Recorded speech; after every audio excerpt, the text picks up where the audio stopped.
Stundum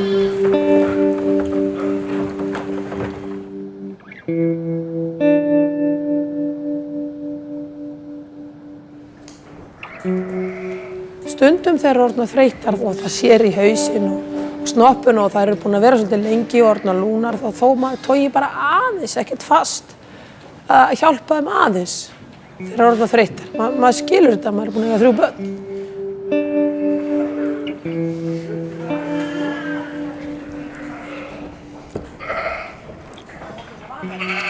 Og ég verð alveg að játa það, maður er búin að sjá, ég veit ekki hvað margar fæðingar ævina, maður er aldrei ónæmur fyrir þessu, aldrei nokkurn tímann. Það er alltaf stórkostlegt að sjá eitthvað koma í heiminn, það er bara þannig.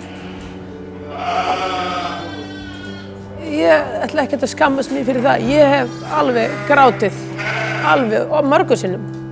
Hér yfir einhverju sem fór ekki eins og ég hefði viljað að fari, kind dáið, lamb dáið, einhver burðarerfiðleikar sem gengu ekki eins og ég hefði viljað óska mér. Þá bara felli ég tár og skammast mér bara ekkert fyrir það. Því þær eru margar hverjar og flestar, mér þykir vænt um flestar og vil þeim vel. Þannig að svona er það nú.